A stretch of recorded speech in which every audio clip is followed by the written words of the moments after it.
environment where the two applicants respect the process and hold themselves out of the public view in quarantine or whatever, to use a COVID term. So they're not present in the room when the processes are done. And then somebody also mentioned meet and greet and community involvement and community meetings. And how much of that process happens before? I'm a little confused about what that is or what that isn't. So if you want, I said that, and I'm happy to respond. And so let me first answer your part B, that, you know, I've sat on enough search committees with people, whether it's public administrator, and what they would do is sit in the isolated office back there, and the first interview would come in, and they would not be able to live stream it or have their phones, and they'd go back into the office, and they'd have their hour, and they would stay there. That's typically how we do it. Second, I think that the night before the interviews would be some meet and greets when they would come in. We would be paying for them, paying for the room and board, and they would come in, and we would set meetings, community meetings for them to come and meet and greet for the community to come to them. That would be And my would they idea. be meeting as a group with groups, or were they meeting individually with groups at different times? I'm not I familiar think with there's a that process combination at of all. both. I think that we probably could set meetings where they could go. And how does that relate to our decision? Are we going to then get community input on their meetings with these folks, and we're going to have public comment that we get influenced by? I'm a little confused as to how that improves the process. And how does that work with sunshine law? It doesn't Well, violate if we're sunshine. not present, it doesn't matter. We could be present. It's not a meeting, but I mean, Well, it doesn't- you it can't doesn't- be, more than one of us couldn't be present, because you're talking about the When- role, the when act. Oh, we could be, we don't, Meredith, I mean, I go to meet and greets every day with my colleagues. I mean, that's, Yeah, but this is, This is the business is of the di- council, this though. is You're talking business. about the business of the executive director. I'm So- kind of like Walter in this respect. I kind of mentioned it at our personnel committee meeting. You know, we did a quasi meet and greet with our superintendent candidates, but because of COVID, they were all live streamed. Virtual, And they met individually.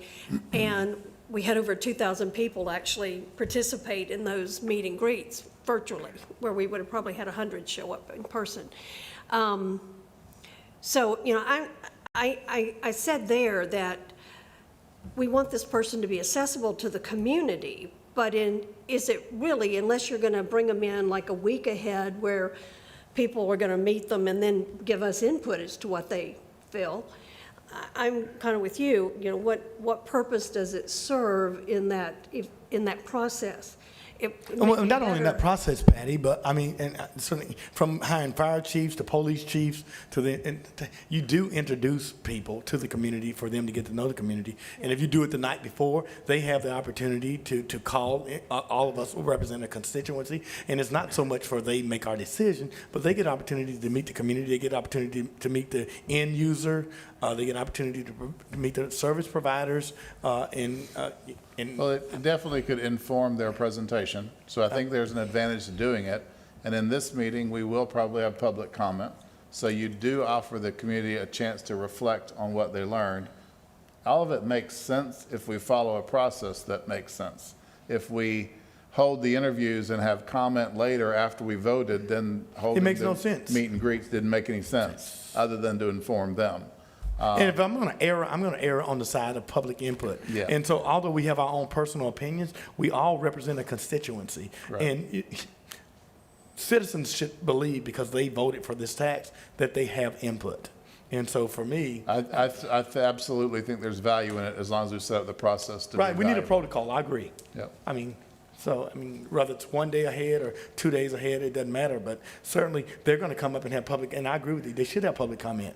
I met Tim Smith, you know, on a meet and greet, you know, didn't know he was a nice guy. He was personable. And so, you know what? That's great. And so I can call my school board member and say, you know what? That guy seems like the type of Or guy. we invited them and they didn't show up, so let me reflect on that. Right, You know, he didn't that wanna could be go. the other issue. Or he was rude.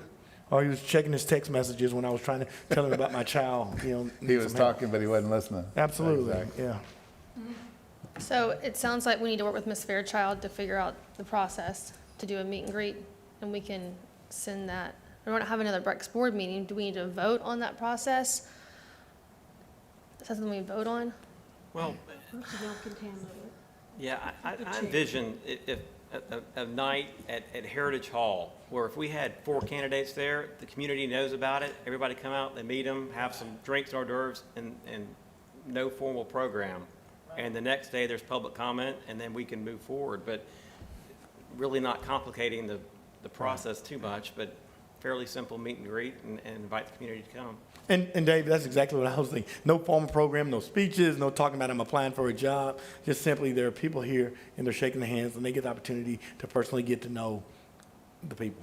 Yeah, sponsored by Sandy Sampson. And we could, Dude, he just gave 150 away. I know he'll give another 50 away for this. would it be a good idea to have the interim administrator there to introduce them? Yes, to that'd be a the- wonderful To idea. the people who are there Let's get and back at on least track. let them know who the candidates are, give badges and all kinds of stuff. Yes. So Right. when they're doing their walking around, people know which ones they're supposed to talk to. That's perfect, yeah. So we'll work with Ms. Fairchild about finding a place. So we're in a date, would probably be the night before, the 11th, so. All right, any more discussion from our personnel committee? I was just confirming January 11th, we're going to start early in the afternoon Yes. that day? Is it 1 o'clock or what time, Judge? I think 1 o'clock sounds perfect. 1 o'clock? That's what happens when there are only 7 of us here. Especially if you have public comment, it might take a while too, so. Okay, so moving on to our bylaws, our policies and procedures, not bylaws, by Ms. Crawford.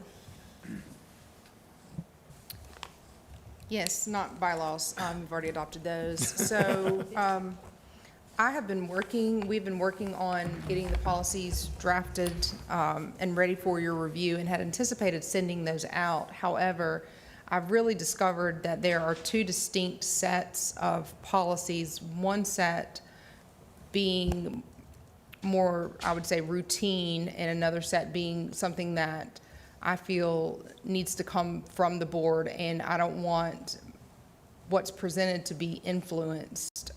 For example, whether or not you fund for-profit corporations. I mean, that's a very small example. I don't want to have put it in there that you're going to fund for-profit or that only non-for-profit can apply and that not come from the board. And so what I propose and kind of want feedback from you on is sending out the written policies for the Code of Ethics, General Operations, Public Records, Public Participation in pretty much final format. However, the policies related to funding conditions, eligibility, supporting documentation, priority areas, things like that, the investment policy for any investment of funds for future earnings, that those, what you would receive would not be a draft for action, but rather examples from the other jurisdictions where you can review those for yourself,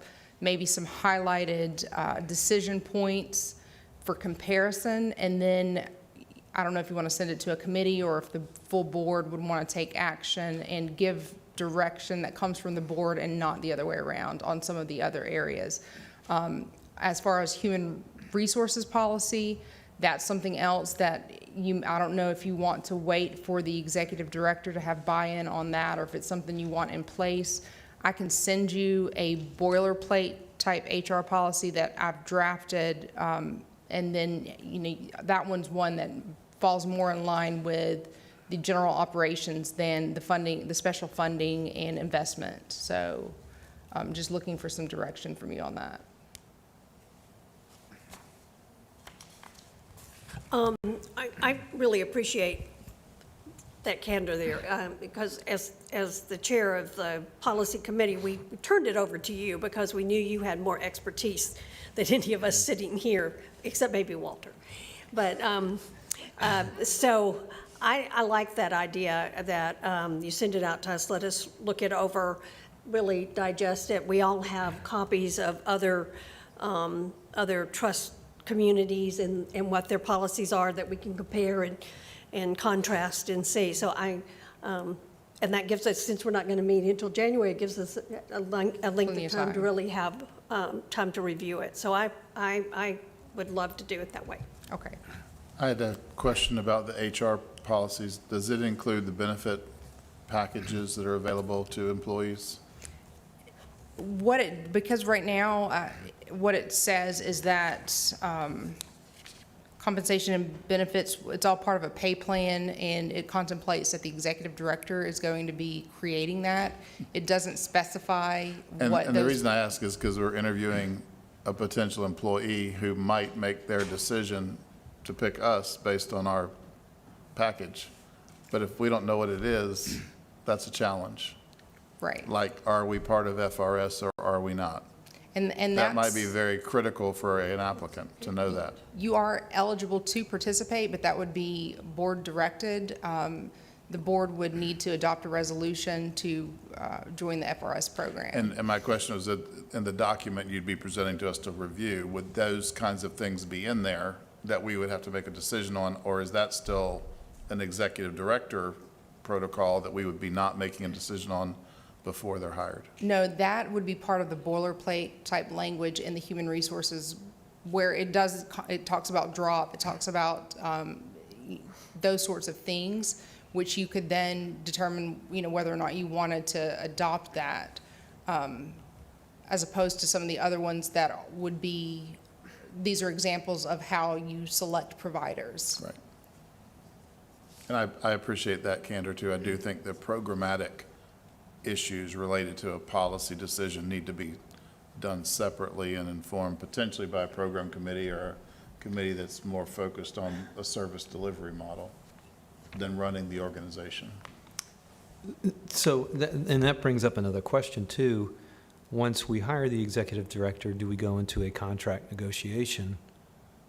Is that the plan, or have we, I guess we're paving new ground. So that's something that we need to consider, because I think Walter makes a great point on some of the frameworks and the parameters that could impact accepting a job. But then also my thought is that we probably would then go into a negotiation of some sort. Right, and another thing related, I know at one point in the planning sessions, there was discussion over whether or not you would even have your own HR policy, or whether or not you'd be engaging a service like Landrum or one of the employment agencies to manage that. And so I don't know if that's a personnel committee decision where those decisions would need to be made, and I'm not sure to the extent Ms. Fairchild would be handling any contract negotiations, but yes, I mean, once someone is selected, then there would need to be an employment contract which would have these terms, or have whatever terms there are. Unless they were hired as an employee and not under an employment contract, right? True. You could just hire them as an employee, and they would follow an HR procedure, whatever that procedure was. Right, and then Because the you- procedure is going to need to be in place before that time. But you don't have to hire them as a contracted employee. You can hire them as an employee. No, you do not. You're correct. Yeah, but how would we hire him as an employee? We'd have to pick up workers' comp and all Right, I those mean, other things. right? it would create those barriers, but also you could terminate at will. You could, I mean, there's all kinds of opportunities with an employee versus a contracted relationship where you introduce lawyers and all kinds of other. No, things to the I agree with equation. you. So I mean, whether we go to a payroll leasing or whatever, I mean, I would listen to legal for the risk and the liability and the reward of, if we only have 4 or 5 employees, is it worth running payroll? But I think there are other options. I mean, we have the housing trust. I mean, we have multiple agencies that have a memorandum of understanding with the county. I know y'all looked into this, in which they are under FRS, and some work within our system for payroll. So, I mean, I think there are some Well, options. Meredith and I talked to the county clerk, and because we're an independent district, we cannot do that. The accounting firm can handle the payroll, the basics of the payroll. The benefits are something separate. So I was just, thinking through Walter bringing up these, but when they're hired, what office are they going to? We gotta find space or It's in your pocket. yeah, I mean, we've got to figure out where we're gonna get them set up. And That's why January is a really good decision. Absolutely. January sounds better and better Yeah, all the time. and maybe that November 29th meeting, when we meet, we can discuss some of the benefits and just meet with Wendy, and she'll have some ideas, and she can help us talk through all this stuff. And Dave, somebody talked, I don't know, when we were at Woodland, I can't remember who brought it up, that maybe they move within the district, the first month in setting up satellite offices some places, but I agree with you, we gotta have a permanent place. I can't remember who mentioned it, but, I think Dr. Northrup brought that up and have them go to each of the districts and have a month here, a month there, a month. So they get visuals, they get community involvement, they see them. So it's not their office, but they're in the other folks' office. and I think, David, you're in a good position Shadowing. because you have 3 people who represent the largest amount of landscape in the county between the school district and Escambia County. And so, I know that there, between the superintendent and certainly between us, you could find a place to land. Even if it's only temporarily or permanently, but there is office space that I think that my colleagues and I would be willing to do. And I'm sure Superintendent Smith, I would not speak for him, but I think that he would certainly provide, because it would benefit the system to have a trust somewhere. Yes.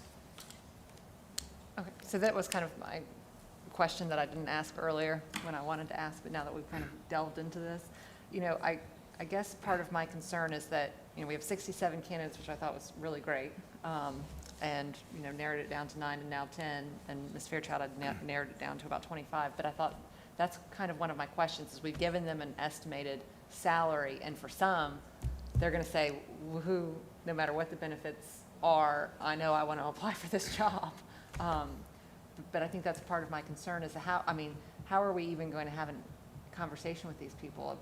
If we really are talking about the cream of the crop, which is why we engaged a national search and everybody wanted a national search, I feel like we're going to want someone who is a competitive candidate who's going to have options and, is going to want answers to these questions. And so how are we even going to have a conversation with them about this?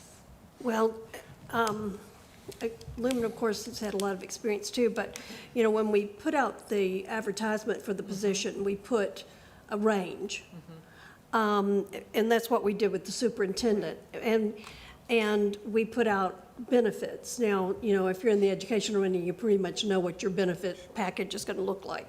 There were some little differences, but then you go into negotiation, and that, we can't decide this is what we're going to offer. We can decide afterwards that this is the limit, but when Stephanie sits down to negotiate, or the executive committee, with the school district, it was the chair, basically the attorney with the chair, that created the search team had a template contract.